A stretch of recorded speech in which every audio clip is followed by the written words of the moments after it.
Alrighty, it's time for chapter 5 of The Indian in the Cupboard. I hope you're enjoying this. By the way, there's a movie about this book.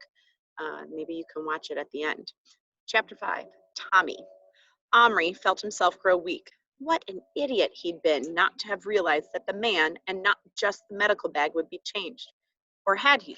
After all, what did he need more than a bandage of the right size for the Indian? Someone of the right size to put it on. And unless he was sadly mistaken, that was just what was waiting inside the magic cupboard. He unlocked the door.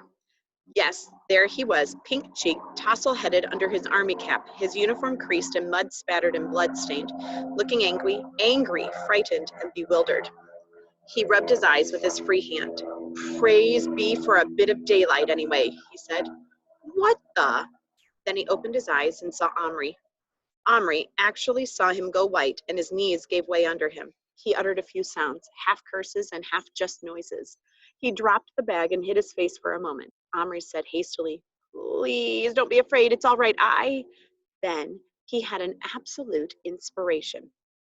I'm a dream you're having. I won't hurt you. I just want you to do something for me, and then you'll wake up. Slowly, the little man lowered his hands and looked up again. A dream, is it? Well, I should have guessed. Yes, of course, it would be. The whole rotten war's nightmare enough, though, without giants and he stared around Omri's room. Still in all, perhaps it's a change for the better. At least it's quiet here. Can you bring your bag and climb out? I need your help. The soldier now managed a rather sickly smile and tipped his cap in a sort of salute. Right you are, with you in a tick, he said, and picking up the bag, clambered over the edge of the cupboard. Stand on my hand, Omri commanded. The soldier did not hesitate a moment, but swung himself up by hooking his free arm around Omri's little finger. Bit of a lark, this, he remarked. I won't half enjoy telling the fellows about this dream of mine in the trenches tomorrow. Omri carried him to the spot where Little Bear sat holding his leg, which was still bleeding. The soldier stepped down and stood knee-deep in carpet pile, staring. Well, I'll be jiggered, he breathed. A bloomin' Indian. This is a rum dream, no mistake. And wounded, too? Well, I suppose that's my job, is it, to patch him up? Yes, please, said Omri. Without more ado, the soldier put the bag on the floor and snapped open its all but invisible catches. Omri leaned over to see. Now he really did need a magnifying glass, and so badly did he want to see the details of that miniature doctor's bag that he risked sneaking into Gillen's room. Gillen always slept late, and anyway, it wasn't 7 o'clock yet, and pinching his from his secret drawer. By the time he got back to his own room, the soldier was kneeling at Little Bear's feet, applying a neat tourniquet to the top of his leg. Omri peered through the magnifying glass into the open bag. It was amazing. Everything was there. Bottles, pill boxes, ointments, some steel instruments, including a tiny hypodermic needle, and as many rolls of bandages as you could want. Omri then ventured to look at the wound. Yes, it was quite deep. The horse must have given him a terrific kick. That reminded him, where was the horse? He looked around in a fright, but he soon saw it trying forlornly to eat the carpet. I must get it some grass, thought Omri, meanwhile offering it a small piece of stale bread, which it ate gratefully, and then some water in a tin lid. It was odd how the horse was not frightened of him. Perhaps it couldn't see him very well. There now, he'll do, said the soldier, getting up. Omri looked at the Indian's leg through his magnifying glass. The wound was bandaged beautifully. Even Little Bear was examining it with obvious approval. Thank you very much, said Omri. Would you like to wake up now? Might as well, I suppose. Not that there's much to look forward to except mud and rats and German shells coming over. Still, got to win the war, haven't we? Can't desert, even into a dream, not for long, that is. Duty calls and all that, eh? Omri gently picked him up and put him into the cupboard. Goodbye, he said.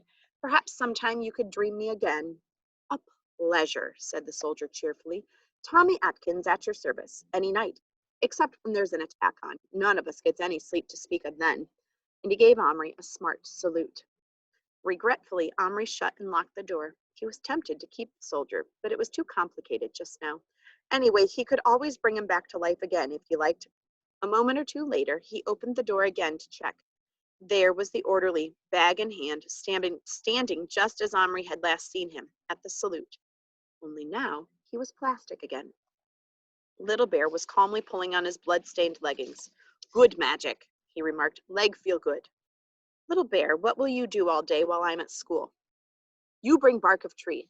Little Bear make longhouse. What's that? Iroquois house. Need earth, stick posts in. Earth? Posts? Earth, posts, bark. Not to forget food. Weapons, tools, pots, water, fire. There were no quarrels at breakfast that morning. Omri gulped down his egg and ran. In the greenhouse, he found a seed tray already full of soil, well pressed down. He carried that secretly upstairs and laid it on the floor behind the dressing up crate, which he was pretty sure his mother wouldn't shift, even if it was her cleaning day. Then he took his penknife and went out again. Fortunately, one of the trees in the garden had the sort of bark that came off easily, a silvery, flaky kind. He cut off a biggish strip and then another to make sure. How long was a longhouse? He pulled some grass for the horse. He cut a bundle of thin, strong, straight twigs and stripped off their leaves. Then he went back to his room and laid all these offerings beside Little Bear, who was seated outside his teepee, apparently saying his prayers. Omri, came his mother's call from downstairs. Time to go. Omri took out of his pocket the corner of toast he'd saved from breakfast and cleaned out the last of the corned beef from the tin. There was some corn left as well, though it was getting rather dry by now. He filled up Action Man's beaker with water from the bathroom, pouring a little into the horse's drinking lid. The horse was munching the fresh grass with every sign of enjoyment. Omri noticed its bridle had been replaced with a halter, cleverly made of a length of thread. Omri, just coming. The others have gone. Hurry up, you'll be late. One last thing. Little Bear couldn't make a longhouse without some sort of tool beside his knife. He'd need an axe. Frantically, Omri rummaged into the biscuit tin. Ah, a knight, wielding a fearsome-looking battle axe. It wasn't right, but it was better than nothing and would have to do. In a second, the knight was locked in the cupboard. Omri! 1 second!